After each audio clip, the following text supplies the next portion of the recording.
Salut tout le monde. Alors petite vidéo à chaud. Oui, je sais, il faut jamais faire de vidéo à chaud, mais là c'est pour parler d'un événement chaud et malheureusement très chaud puisqu'il s'agit de l'incendie de Notre-Dame que je découvre là. Qu'est-ce que vous voulez dire quand vous voyez ça?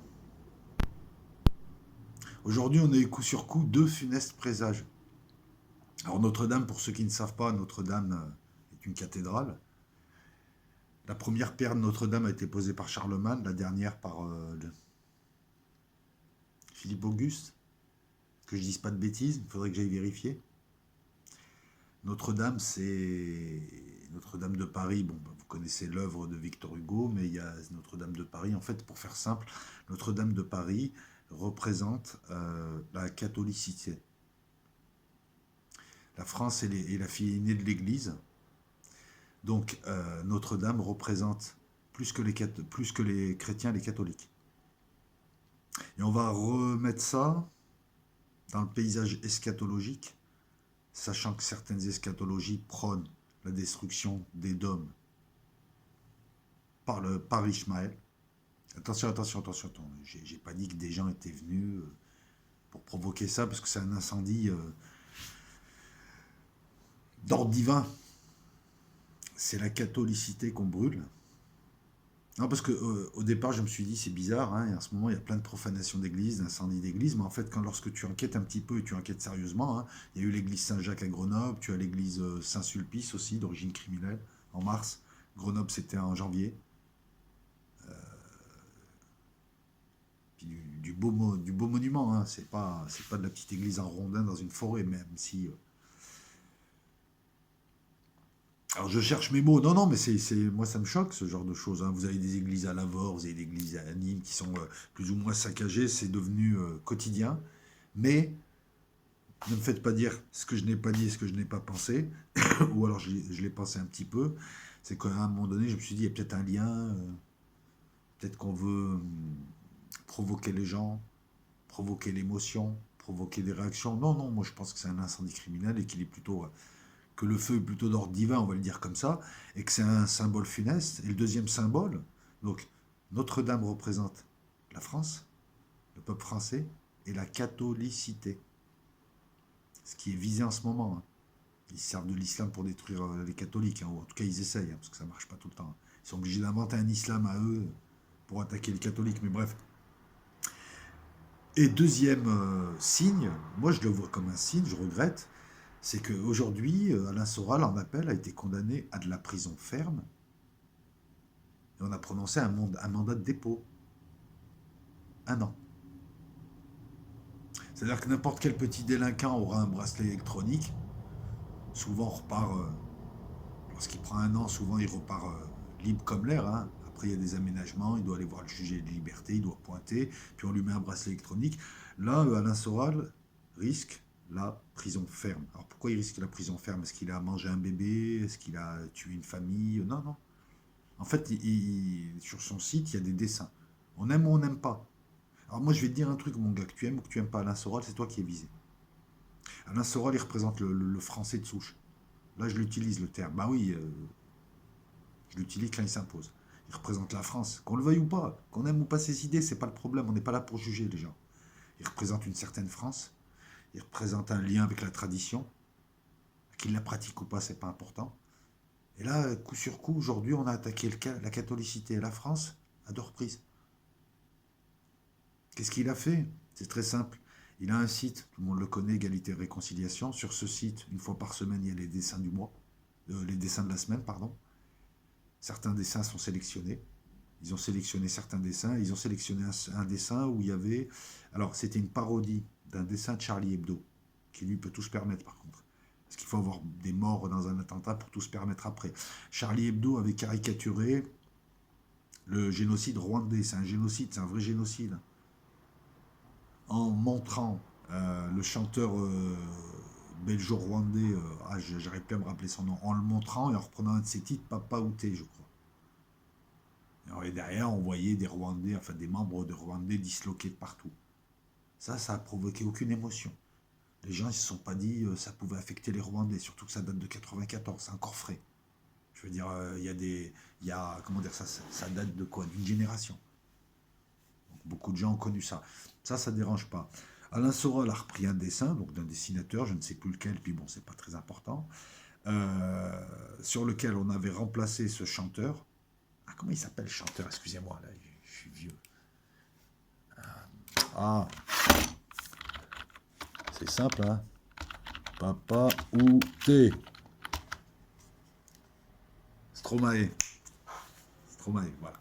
Et donc, ils n'avaient pas mis Stromae, ou je sais, non, ils n'avaient pas mis Stromae, ils avaient mis, je crois, Charlie Chaplin. Derrière, bon, il y avait des membres de gens disloqués qui se voulaient appartenir à la Shoah, génocide commis par les Allemands, entre 40 et 45.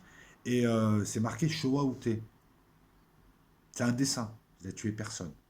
Le dessin voulait se moquer, tout le monde l'a compris comme ça, sauf des esprits pervers. Tout le monde l'a compris comme un dessin voulant se foutre de la gueule de la prétendue liberté d'expression en France, en disant, regardez, d'un côté, on peut faire des vannes sur Stromae ou sur le génocide, parce que c'est exactement à l'identique, hein. Ça ne choque personne, on a le droit, et de l'autre côté, moi, je fais des vannes pour illustrer ça, et vous me dites que je suis négationniste, ce que je ne suis pas officiellement. Officiellement, on n'est pas allé voir et on s'en fout. Vous voyez aujourd'hui ce qui s'est passé, donc vous voulez du symbole? Ben, c'est le premier jour de la semaine sainte. La semaine sainte, c'est pas. Enfin, je veux dire, c'est catholique, hein. On est à Pâques. Vous savez ce qu'il y avait dans Notre-Dame? Qu'elle soit authentique ou pas, il y avait la couronne d'épines de Jésus. Lorsqu'il a été crucifié, il a été crucifié quand à Pâques, il me semble. Pâques, c'est le passage. On fait passer d'une ère à une autre. Vous voyez, aujourd'hui, c'était plein de symboles funestes qui nous disent que là, c'est la fin de notre temps. Un temps nouveau arrive et qu'il faut connaître une période de chaos pour le passer. Et là, on va détruire tout ce qui ne leur sert plus. Donc voilà, moi je le vois comme ça. Non, parce que je vois déjà des délires de complotistes. C'est des musulmans qui brûlent des églises. C'est des. Non, non, non, c'est. Jusqu'à preuve du contraire, c'est un incendie qui n'est pas d'origine criminelle. Et puis il y a encore une autre symbolique, hein. Il y a peu, dans deux mosquées à Christchurch, on tué 50 personnes. 50 innocents. 50, c'est un chiffre aussi qui est eschatologiquement intéressant, puisque Satan essaye d'arriver à 50. Il n'arrive qu'à 49. Alors, cherchez pas à comprendre, mais voilà, je l'évoque à peine. Allez chercher, plutôt au contraire, cherchez à comprendre, mais cherchez par vous-même ce chiffre 50 qui est très important. Euh, voyez, ouais, c'est choquant, ouais, c'est choquant quand. Si on ajoute à ça en plus le contexte international, hein, bim, on attaque l'islam, bim, on attaque les cathos, bim, on les oppose, bim, on divise, bim. C'est gros comme la montagne. Mais je ne parle pas de gens là. Je ne t'ai pas dit que deux gens étaient venus d'un pays et qu'ils auraient organisé tout ça. Je te parle d'eschatologie et je te dis juste que si on n'arrive pas à se comprendre avec beaucoup de laïcs, c'est parce que eux, pour eux, tout se passe sur un plan. Pour moi, ça se passe sur deux plans. Et là, c'est une main qui joue les pièces et qui accélère la partie et qui est sur un autre plan. Moi, je ne te parle pas de complot, je ne te parle pas de reptiliens, je ne te dis pas les méchants sionistes ont brûlé l'église, je ne dis pas ces trucs-là.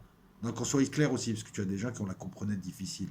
Je te parle d'eschatologie, de symboles, qui vont toujours dans le même sens, un sens inquiétant, un sens pessimiste. Aujourd'hui, on en a eu deux d'un coup. Bizarrement, c'est la semaine sainte qui démarre. Il n'y a pas de hasard en la matière. Après, libre à toi de te dire c'est des foutaises ou pas, hein. C'est aussi, tu as le droit. Et puis, comme je disais samedi dans le talk, personne n'a la vérité. En tout cas, personne n'a la certitude d'avoir la vérité. Quant à Alain Soral, alors attends, c'est la liberté d'expression, la liberté de culte, la liberté, tout ce qui élève, quoi. Parler, discuter, prier quelque chose, tout ce qui, tout ce qui, tout ce qui touche à l'esprit. Et oui, quand tu vas sur un site pour lire des choses, ça touche à l'esprit, ça touche pas à ta musculature. On préserve le corps et on touche l'esprit. Satan, c'est le corps, c'est les plaisirs du corps, essentiellement, c'est pas les plaisirs de l'esprit.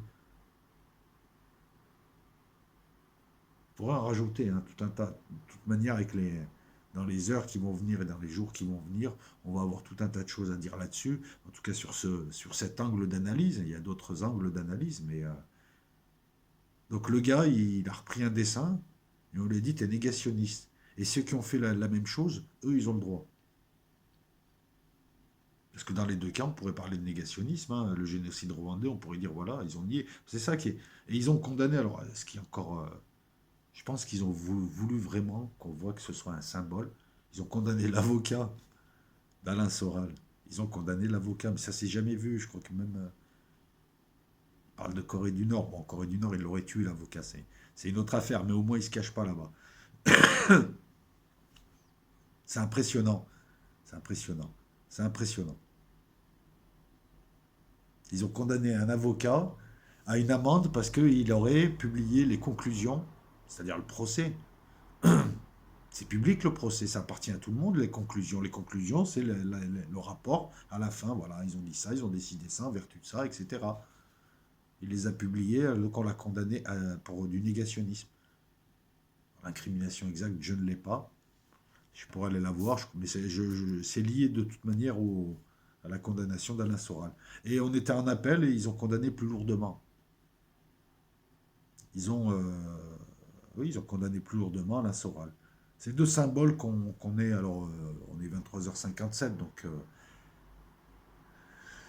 on va dire hier, qu'hier nous a offert et qui nous rappelle qu'on est dans un climat de guerre civile dans certaines villes, à certains moments, comme le samedi. Dans beaucoup de villes européennes aussi, on est dans un climat de pré-guerre civile, il y a une grande tension, qu'on a un climat international qui est de plus en plus tendu, et qui ne peut déboucher que sur un affrontement de blocs, voire plus si affinité.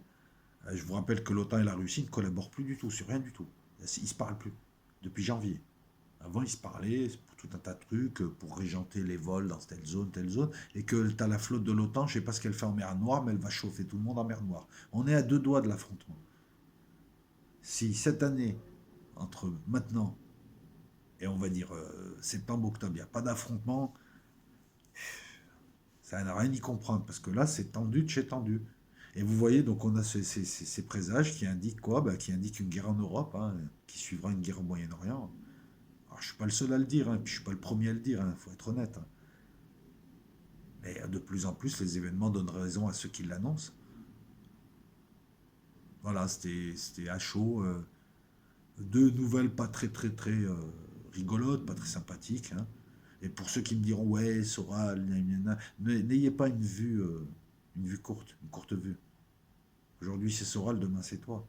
Je te rappelle que voilà, Soral, il a tué personne, il a incité à aucune haine, il parle de réconciliation, il commet peut-être des excès, certes, mais là, ils vont le mettre en cabane avec des délinquants. Et à côté de ça, tu as beaucoup de délinquants qui n'y sont pas en cabane. C'est le symbole. C'est l'homme blanc de plus de 50 ans qu'il faut tuer. Parce que c'est un salaud, il a tout colonisé, il a tout fait. Ah, il est méchant, il faut l'attaquer. Tombe pas dans le panneau. L'homme blanc, c'est toi aussi. C'est moi, c'est tout le monde. Ils mettent des youtubeurs en garde à vue. Des youtubeurs inoffensifs pour l'ordre public, ça se voit, mais à 10 kilomètres. Ça commence à se voir, les amis, hein, qu'on est en dictature. Hein, parce qu'il y a de moins en moins de gens qui me disent, mais tu dis n'importe quoi, t'as qu'à aller en Corée du Nord. Hein. Ici, c'est la démocratie. Ils n'osent plus la faire, celle-là. Hein. Tout le monde a commencé à comprendre qu'il se passait quelque chose quand même. Et là, on a une petite accélération. La destruction par le feu de la catholicité. Rappelez-vous de cette carte, la première carte qui est dans The Economist 2017. D'un côté, on a des gens, une procession de gens avec des croix qui représentent le monde occidental. De l'autre côté, on a des gens qui tiennent le drapeau de l'ancienne URSS, qui représentent les pays de l'Est, enfin la Russie, ceux qui sont en tout cas autour de la Russie, comme la Biélorussie, comme pas trop de pays, mais en tout cas le bloc russe actuel. Et au milieu, vous avez la Maison Dieu, avec l'éclair qui tombe et qui brise en deux. Synonyme d'affrontement, synonyme aussi peut-être de kill shot, hein, du soleil. Synonyme de tout un tas de choses, puisque là on nous annonce, alors là moi je ne vais pas aller jusque-là, hein, moi j'attends de voir, mais on nous annonce le passage sous peu d'une comète naine brune, je sais pas quoi. Moi j'attends de voir, je me moque pas, hein, parce qu'autant demain tu la vois et puis tu as l'air bête. Mais en ce moment on est vraiment en pleine eschatologie et on est dans une accélération d'accélération. Tout ce qu'on a vu ces dernières années en un an, avant il fallait 10 ans pour que ça se produise. Et tout ce qu'on voyait il y a encore peu se passer dans l'année, maintenant se produit quasiment dans le mois. Il y a une accélération du temps, côté exponentiel. plus on descend, hein, on quitte l'heure, on descend vers la minute, on descend vers la seconde, et plus cette seconde s'étire, cette minute s'étire, et vous allez me dire, c'est ouais, mais là tu es en train de dire l'inverse de ce que tu viens de dire, c'est-à-dire que tu dis que le temps s'accélère, les événements s'accélèrent. Et en fait, l'image est mal choisie, puisque si je te dis que la seconde s'étire, c'est que justement le temps ne s'accélère pas, mais ce que je veux te dire par là en disant que la seconde s'étire, pourquoi tu me fais chier comme ça? Non, mais c'est vrai. Attends, je te fais une vidéo, tu chipotes sur ça. Bref, ce qu'on voit maintenant en un mois, avant il fallait un an. Enfin, il n'y a pas longtemps, il fallait un an. Et ce qu'on voyait il n'y a pas longtemps, où il fallait un an, en événement, en changement de. Hein, avant, il fallait 10 ans. Bon, quand j'étais petit, il n'y a rien. Si, de temps en temps, il y en a un qui s'excitait, il envoyait un porte-avions en Méditerranée, c'était la crise. Un porte-avions en Méditerranée. Là, non, Notre-Dame. Alors attendez, hein, elle va pas disparaître, hein. J'espère pas en tout cas. Parce que là, ils vont avoir la pression, le gouvernement. Non, elle va être reconstruite. Tout ne va pas être détruit. Et là, j'ai vu tout à l'heure, ça m'a fait mal au cœur, la flèche qui tombe. Je pense que le toit, la flèche, tout ça, faut oublier, quoi. Il va falloir faire un tour chez Weldom, hein. Et se poser les bonnes questions, hein. Ah, ça sent la guerre civile, ça sent la merde, en fait. Ça sent la merde, et là, on vient de nous expliquer. Et à chaque fois que le temps va s'accélérer, que les événements vont s'accélérer, on a un petit signal comme ça, tu vois. L'éclair sur le Vatican, l'éclair sur l'avion de François Hollande, l'éclair au chocolat. Non, je rigole. Enfin. Euh, Est-ce que j'ai tout dit? Ben oui, j'ai tout dit. Voilà. Donc je vais poser cette vidéo ce soir. Euh, voilà, une petite réaction à chaud, une petite tentative d'analyse. Dites-moi ce que vous en pensez, hein. Et puis si vous n'êtes pas d'accord, dites-moi pourquoi. Voilà.